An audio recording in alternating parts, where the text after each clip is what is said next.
The compressor on the side of Declan's house was a rusted mess, emitting a high-pitched whine that I was trying to diagnose when the unmarked sedan pulled into the driveway. I had grease on my knuckles and a multimeter in my hand. I wasn't supposed to be there that morning. I had my own commercial HVAC routes to run, but my brother had called at 6 in the morning, panicked about his central air failing right before he was supposed to host some potential investors. That was Declan, always hosting, always pitching, always living 3 tax brackets above his actual income. I wiped my hands on a rag and stepped out from behind the tall hedges, expecting to see a pair of suit-wearing venture capitalists. Instead, 2 men in windbreakers with state investigator badges clipped to their belts stepped out of the vehicle. They didn't walk toward the front door. They walked straight toward my service van, parked on the street. One of them checked the license plate against a notepad. I approached them, asking if I was blocking the hydrant. The taller one looked at me, then at my work shirt with my name embroidered over the pocket. He asked if I was Marcus Denton. I nodded, expecting a complaint about a noise ordinance or a parking violation. He exchanged a look with his partner and told me they were executing a search and seize order on the property regarding a commercial fraud investigation, and that my presence at the address was a convenient coincidence, considering I was listed as the primary guarantor on the defaulted loan they were investigating. The air in my lungs just stopped. I asked them what loan they were talking about. The investigator read off a file number and a sum that made the blood drain from my face. $280,000. It was a bridge loan from a private equity lender, secured against my business, Denton Climate Control, and all its assets. The loan had defaulted after the first 90 days, and the lender had initiated criminal fraud proceedings because the collateral documents appeared to be falsified.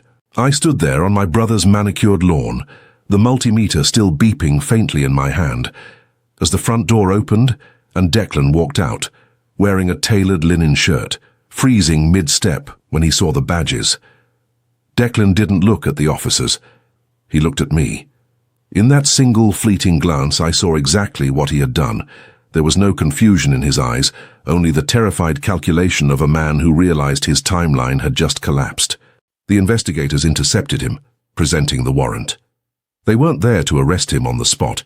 They were there to secure computers, physical files, and financial ledgers from his home office before they could be destroyed. I watched them walk my brother back inside his own house. I didn't follow. I walked to my van, sat in the driver's seat, and stared at the steering wheel for a long time.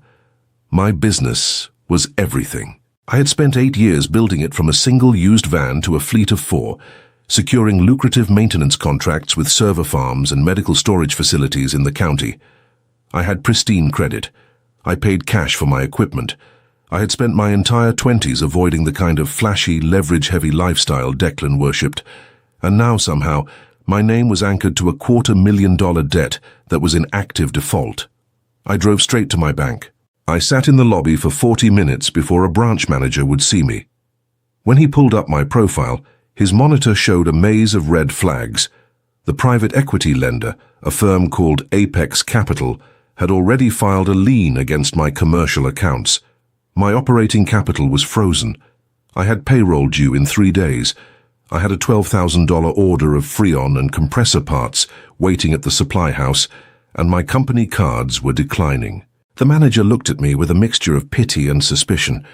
He told me the loan had been executed in person, fully notarized, and backed by 3 years of my business's tax returns.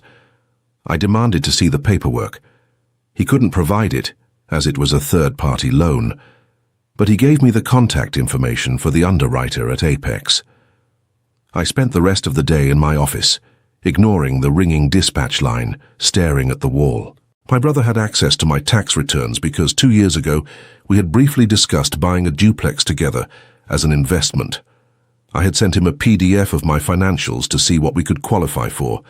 I ended up pulling out of the deal when I realized Declan had no liquid cash and expected me to carry the down payment.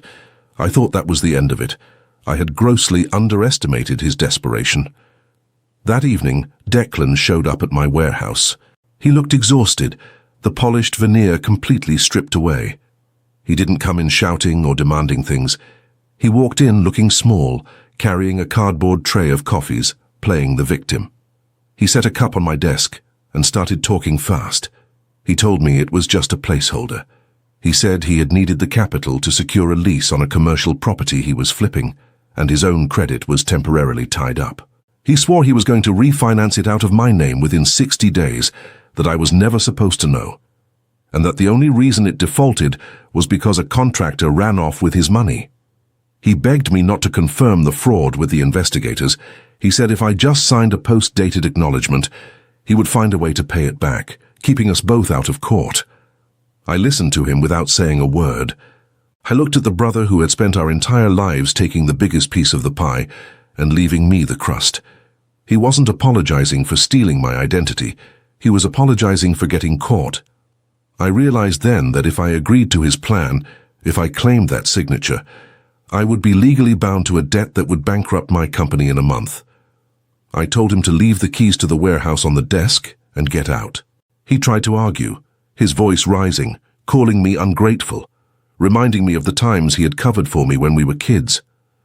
I stood up, walked over to the rolling garage door, and hit the open button. The loud mechanical grinding drowned out his excuses. He left. The next morning I drove to the Apex Capital offices.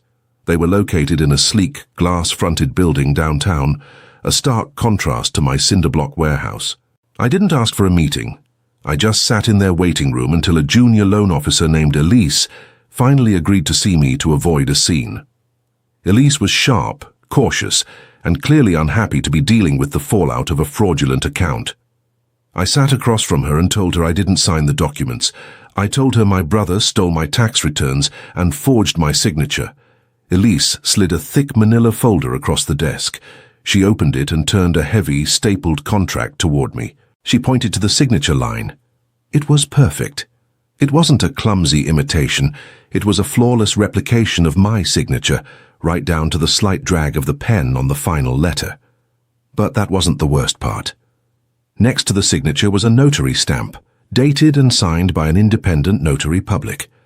Elise explained that because of the loan size, Apex required in-person signing with a verified notary. She looked at me with cold professionalism and said they had a photocopy of my driver's license on file, taken by the notary at the time of signing. She showed me the photocopy. The license had my name, my address, and my license number. But the photo wasn't me, it was a guy who looked vaguely like me. Same build, same hair color, likely someone Declan had hired or convinced to play the part. But it was a high-quality fake. Elise told me that while she sympathized if I was telling the truth, the documentation was rock solid from a compliance standpoint. Apex was proceeding with the asset seizure because, as far as their legal department was concerned, I could easily be lying to get out of a bad debt. She advised me to get a lawyer, adding that the state investigators were already looking into my business accounts, assuming I was a co-conspirator in Declan's scheme. I left the office feeling like I was suffocating. I couldn't afford a protracted legal battle. If my accounts stayed frozen for another week, my technicians would quit, my suppliers would cut me off, and my commercial clients would void their contracts. I needed to break the chain of proof, and I needed to do it immediately. I sat in my van and stared at the photocopy of the forged contract Elise had reluctantly let me keep. I looked at the notary stamp. It had a date and a time. October 14th, 11:30 in the morning. I pulled out my phone and opened my dispatch software. I scrolled back through the calendar to October 14th. I needed to know exactly where I was. When the screen loaded, my heart gave a heavy, rhythmic thump. October 14th was a Tuesday.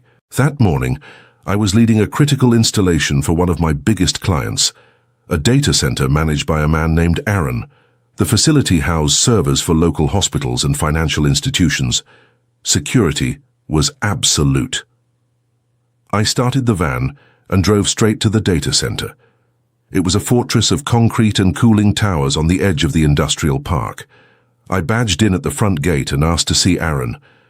When he came down to the lobby, I didn't give him a long, emotional story. I knew Aaron. He was an engineer who dealt in metrics, uptime, and redundancies. I told him I was facing a severe legal threat and needed to prove my exact location on the morning of October 14th between 10 and noon. Aaron crossed his arms, leaning against the security turnstile. He asked why I didn't just use my phone's location history. I explained that a phone could be left in a truck, that a lawyer would argue I gave my device to one of my techs while I went downtown to sign the loan. I needed something undeniable. Aaron nodded slowly. He walked over to the security terminal and typed in his credentials. He pulled up the contractor access logs for that week. Because the server rooms required maintaining a sterile, climate-controlled environment, every entry and exit was heavily restricted. Aaron printed out a sheet of paper and handed it to me. It was the biometric access log. It showed that on October 14th, my thumbprint had scanned into server room B at 9:40 in the morning, and it didn't scan out until 1:15 in the afternoon.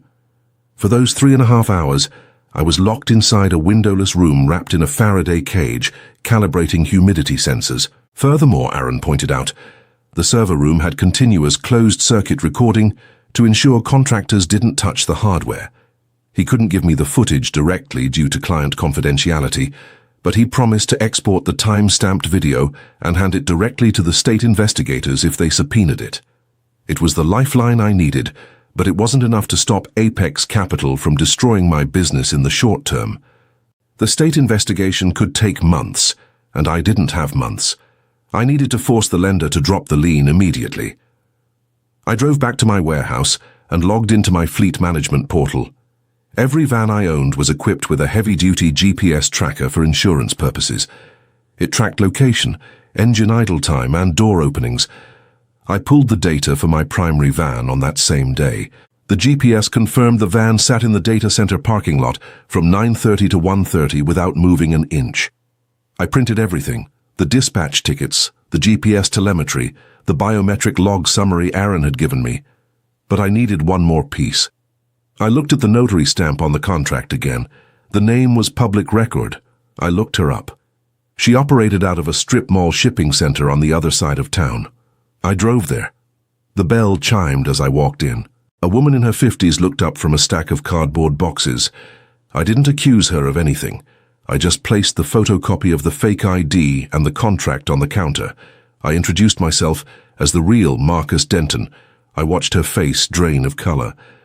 I told her I wasn't there to sue her, but I was currently cooperating with state fraud investigators. I calmly explained that the man in the photo had sat in front of her on October 14th, and she had stamped a document transferring $250,000 of liability onto a man who was across town locked in a server room. I told her that when the investigators came, they would look at her logbook, they would look at her security cameras, and they would ask her why she didn't flag an ID that was clearly printed on the wrong cardstock. I let that hang in the air. Then I told her that if she voluntarily provided an affidavit to Apex Capital, admitting she was deceived by my brother and an imposter, and that the man who signed was absolutely not me, it might show the DA she was a victim, not an accomplice. She was terrified. She pulled out her notary journal. She found the entry. She admitted that Declan had been a regular customer for years, always bringing in real estate documents, always charming. She had trusted him when he brought in his brother. She agreed to write the statement. She typed it up right there, stamped it with her own seal, and handed it to me, her hands shaking.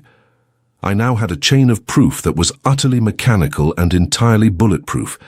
It didn't rely on my word against my brother's.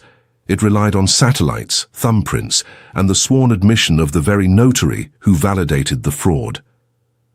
The next morning, I didn't go to Declan. I didn't yell or throw punches. I called Elise at Apex Capital and told her I was coming in, and I strongly suggested she have her branch manager and their internal legal counsel in the room. When I arrived, the atmosphere in the glass conference room was thick with condescension. They viewed me as a desperate blue-collar guy trying to squirm out of a contract. The legal counsel, a man with expensive glasses and a tight smile, started explaining the consequences of perjury. I didn't argue. I just opened my leather portfolio and laid the documents on the glass table one by one. I started with the biometric log from the data center. I explained the security protocols, the thumbprint scanner, and the Faraday cage that blocked all cellular signals. I placed the fleet GPS logs next to it, highlighting the 4-hour block where my vehicle never moved. Finally, I slid the notary's sworn affidavit across the table. The lawyer stopped smiling. He picked up the affidavit, read it twice and passed it to Elise. The room went dead silent. The condescension evaporated, replaced by the cold, hard realization of corporate liability. I looked directly at the lawyer and told him that Aaron at the data center had preserved the interior surveillance footage, which the state investigators were pulling that afternoon. I told them that if my business accounts were not unfrozen by the end of the business day, my next stop would be the State Attorney General's office to file a predatory lending complaint against Apex for failing to conduct basic due diligence, alongside a massive civil suit for damages to my business operations. Elise looked at the manager. The manager looked at the lawyer. They knew it was over. The paperwork I provided completely severed me from the transaction. The loan was entirely invalid as it pertained to my assets. The manager cleared his throat, his posture rigid, and assured me they would immediately retract the lien and redirect their recovery efforts solely toward Declan. I didn't say thank you. I packed up my portfolio, zipped it shut, and walked out of the building. By 3 o'clock that afternoon, my bank manager called to tell me the freeze had been lifted. I authorized payroll immediately and dispatched my team to pick up the parts we needed. Declan was arrested 2 days later. He had tried to empty his remaining accounts and buy a ticket to a jurisdiction that would make extradition difficult, but the state investigators had flagged his passport the morning they searched his house. He didn't call me from the precinct. He didn't ask for bail. I think he finally understood that the bridge between us had been burned down to the bedrock. Our mother called me weeping, asking if I could just talk to the lender, if there was some way I could absorb the debt to keep my brother out of prison. It was the hardest conversation of my life, but I told her no. I told her Declan had built his own cage, and I wasn't going to dismantle my life to let him out of it. I lost family over it. Some relatives whispered that I was ruthless, that I should have found a way to compromise. They didn't understand the machinery of the trap he had set. They didn't understand that to save him, I would have had to drown myself. I stopped going to the large holiday dinners. I changed the locks on my warehouse. I threw myself entirely into Denton climate control. 6 months later, I was on the roof of a new commercial development, supervising a crane lifting a massive chiller unit into place. The morning air was crisp, the sky a pale, clear blue. My radio crackled with the chatter of my technicians coordinating the drop. I watched the heavy machinery swing gracefully into position, feeling the solid vibration of the roof beneath my steel-toed boots. I pulled a zip tie tight on a conduit, clipped the excess with my wire cutters, and let out a long, quiet breath. The system was secure. And for the first time in my life, so was I. The peace I felt on that roof was a temporary illusion. The legal system, I quickly learned, doesn't move with the precision of a well-calibrated machine. It grinds forward blindly, dragging everyone caught in its gears. 2 months after Declan's arrest, the heavy steel doors of my warehouse rattled under the fist of a process server. I wiped my hands on my coveralls, signed the clipboard, and stared at the subpoena. I wasn't just a victim anymore. I was being called as a hostile witness by my own brother's defense team. Declan had retained a high-priced criminal attorney named Vance, a man known for turning clear-cut fraud cases into muddy, protracted contract disputes. Declan wasn't going to take a plea deal. He was doubling down, and his new strategy was to take me down with him. The premise of Vance's defense was a masterpiece of twisted logic. He wasn't denying that the signature was forged or that an imposter had sat in the notary's office. Instead, he was submitting a formal claim that I had explicitly authorized the forgery. Vance's narrative was that I was a silent partner in Declan's real estate venture, but because I didn't want to risk my pristine business credit, we had devised a scheme together. According to the defense, I had provided my tax returns and instructed Declan to hire a stand-in, while I intentionally locked myself inside the data center's Faraday cage to establish an airtight alibi. If the venture succeeded, we split the profits. If it failed, which it did when the contractor supposedly vanished, I could claim identity theft and leave the lender holding the bag. It was a brilliant, venomous lie, designed to create reasonable doubt for a jury and shift the focus of the state investigators back onto me. The pressure began to mount immediately. Apex Capital, terrified that the defense's theory might be true and that I might actually be liable after all, petitioned the court to freeze my assets again, pending the outcome of the criminal trial. I spent thousands of dollars I didn't have on my own corporate attorney just to block the injunction, keeping my business barely breathing on a week-to-week basis. The stress was eating me alive. I wasn't sleeping. My technicians were noticing my frayed temper, and I was making careless mistakes on bids. But the deepest cut didn't come from the lawyers or the lenders. It came from my mother. She appeared at my office late one Thursday evening, bypassing the front desk and walking straight into my back room. She looked older, her face lined with the exhaustion of dealing with Declan's bail hearings. She didn't ask how I was holding up. She sat in the chair opposite my desk, pulled a crumpled tissue from her purse, and delivered the ultimatum I had been dreading. She told me to testify that Vance's story was true. She reasoned that if I admitted it was a joint venture gone wrong, it would turn a federal wire fraud and identity theft charge into a messy civil dispute. Declan would avoid a decade in state prison. She promised that once the criminal charges were dropped, she would sell her house to help pay off the debt to Apex Capital. She looked me dead in the eye and said that family protects family, and that my stubbornness was going to destroy her life.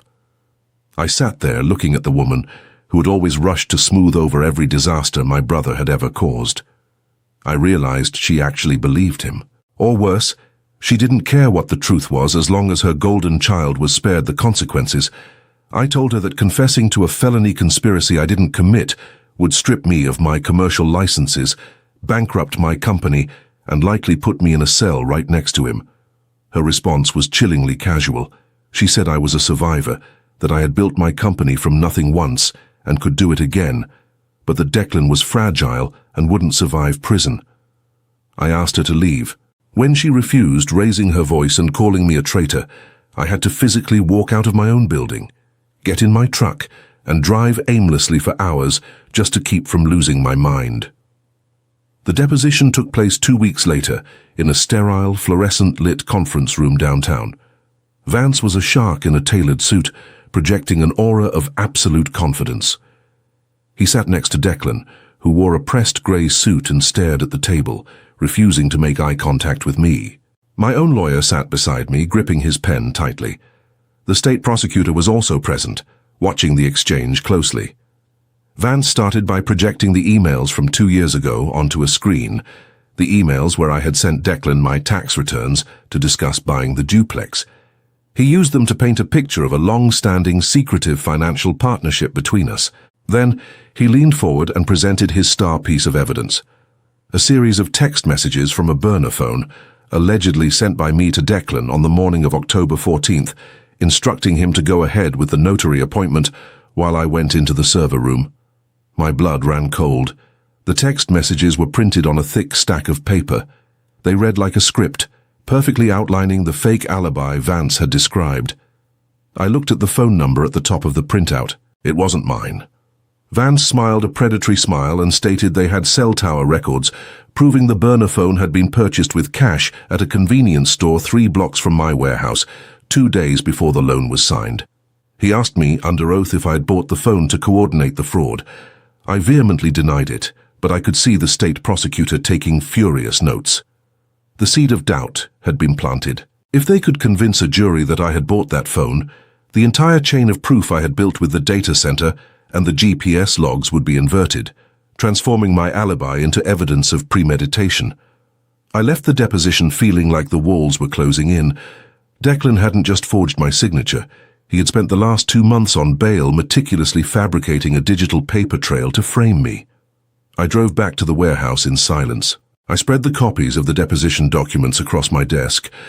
I stared at the burner phone transcripts, the timeline, the supposed address of the commercial property Declan had leased with the stolen money. I needed to find the flaw in his architecture. Declan was smart, but he was also lazy. He cut corners. He always had. I focused on the address of the commercial property. The narrative was that the $280,000 was a bridge loan to secure a master lease on an old industrial park on the edge of the county, which we were supposedly going to renovate and sublet. I typed the address into the county assessor's database. It was a massive derelict manufacturing plant. I looked at the property photos, and a strange sense of déjà vu washed over me. I zoomed in on the rusted industrial HVAC units on the roof. My breath hitched. I knew those units. I knew the exact layout of that roof. 3 years ago, before my company had fully expanded, I had been subcontracted to do a structural assessment of the ductwork on that exact building for a different investment firm. The deal had fallen through because the building was an environmental nightmare. It was riddled with black mold, structurally compromised, and the entire HVAC system required a total demolition. I had written a comprehensive 30-page technical condemnation report on it. I opened my archived server files and started digging through years of old bids and assessments. If Declan was claiming I was a partner in leasing this building, he had made a fatal error. He had chosen the one property in the entire county that I had already legally certified as a toxic, uninhabitable money pit. I just needed to find the report, and more importantly, I needed to see exactly where the $280,000 had actually gone, because it certainly hadn't gone into leasing that wasteland. It took me 4 hours of digging through old external hard drives, but I finally found the file. It was a massive PDF, complete with time-stamped photos, structural blueprints, and a detailed breakdown of the hazardous materials present in that specific industrial park. My signature was on the final page, dated 3 years prior, explicitly advising the previous investment group to abandon their acquisition because the HVAC remediation alone would cost upwards of $900,000. I printed the entire document. It was the physical proof that I knew the property was a toxic ruin. There was absolutely no logical universe where I, a licensed commercial contractor, would secretly risk $250,000 of my own pristine credit to lease a building I had already officially condemned. But I needed more than just a defense. I needed a weapon that would shatter Vance's narrative completely. I sat back at my desk, staring at the deposition transcript where Declan had claimed a contractor ran off with the loan money. I opened the state's corporate registry database. If Declan was telling the truth about the money disappearing, there had to be a record of the company he supposedly hired. I searched for the name he had briefly mentioned during his panicked visit to my warehouse, Apex Builders LLC. It sounded legitimate, but the registry revealed it was a shell company formed exactly 4 days before the loan was signed. I paid the $10 fee to download the articles of organization. The registered agent wasn't listed at a commercial office. It was a private mailbox at a shipping center. I recognized the address immediately. It was the exact same strip mall where the burner phone had been purchased with cash. My heart hammered against my ribs as I looked at the name of the registered agent who formed the LLC. His name was Elias Thorne. I didn't recognize the name, but I remembered the face on the fake ID Elise had shown me at the lender's office. I logged into a public records aggregator and paid for a background check on Elias Thorne. When his driver's license photo loaded on my screen, a cold wave of vindication washed over me. It was him, the imposter. Declan hadn't been scammed by a contractor. He had hired an imposter to forge my name, created a fake LLC to act as a vendor, and wired the loan money directly into that shell account to clean it. The burner phone hadn't been bought by me to coordinate a master plan. It had been bought by Elias Thorne when he set up the mailbox for the fake company. I didn't sleep that night. I organized everything into a rigid chronological binder. The condemnation report, the LLC registration, the strip mall address, and the public records tying the imposter to the stolen funds. The next morning, I drove to my attorney's office and dropped the binder on his desk. He reviewed the documents in total silence, his eyes widening as he flipped through the pages. When he finished, he didn't file a motion or send a polite letter to the court. He picked up his phone and called the state prosecutor directly, requesting an immediate emergency proffer session. He told the prosecutor that if Vance and Declan didn't attend, we would hand the evidence directly to the federal authorities for wire fraud, completely circumventing the state's jurisdiction. The meeting was set for that afternoon, in a windowless room at the district attorney's office. I sat beside my lawyer, the heavy binder resting on the table in front of me. Declan walked in looking pale, flanked by Vance, who still carried his customary arrogance. The state prosecutor sat at the head of the table, arms crossed, waiting. Vance immediately tried to control the room, launching into a speech about how my sudden desire to talk proved I was feeling the pressure of their conspiracy defense. My attorney didn't argue. He just opened the binder. He started with the condemnation report. He slid it across the table to the prosecutor, explaining that I had legally certified the target property as a hazardous loss 3 years ago. Vance's confident expression faltered slightly as he looked at the time-stamped photos of the mold-infested ductwork. Then, my attorney presented the state registry documents for Apex Builders LLC, side by side with the background check on Elias Thorne. He laid out the timeline. The burner phone and the LLC were created on the same day, in the same strip mall, by the exact same man who had impersonated me in the notary's office. I watched my brother as the trap closed. Declan's eyes darted frantically around the room, looking for an exit that didn't exist. He had built his entire defense on the lie that I was the mastermind orchestrating a real estate deal. But the money hadn't gone to a real estate deal. It had gone to his accomplice. The state prosecutor leaned forward, staring directly at Vance. He coldly informed the defense attorney that if he continued to present the burner phone texts as evidence of my involvement, knowing now that the phone was tied to the imposter's shell company, he would personally seek sanctions against Vance for suborning perjury. Vance was a mercenary, not a martyr. He looked at the documents, then looked at Declan with profound disgust. In that single moment, the alliance between them evaporated. Vance closed his briefcase, stood up, and formally announced to the room that he was withdrawing as counsel, citing an irreconcilable breakdown in communication with his client. He walked out without another word. Declan was left sitting alone at his side of the table, completely exposed. The prosecutor informed him that the state would be amending the charges to include conspiracy to commit wire fraud and witness tampering, and that they would be pursuing the maximum sentence. Declan finally looked at me. His eyes were wide, pleading silently for the rescue I had always provided when we were younger. He opened his mouth, perhaps to apologize, perhaps to beg, but I didn't want to hear it. I closed my binder, stood up, and walked out of the room. I didn't look back. The fallout was swift and brutal. Without Vance to muddy the waters, the state's case was impenetrable. Declan eventually accepted a plea deal to avoid federal charges, resulting in a 4-year sentence in a state correctional facility. The court formally ordered the lender to permanently remove all liens against my business and my personal name. My mother made good on her threat. She sold her house, but not to save Declan. She moved out of state to live with her sister, leaving me a single bitter voicemail accusing me of destroying the family. I didn't delete the message, but I never returned the call.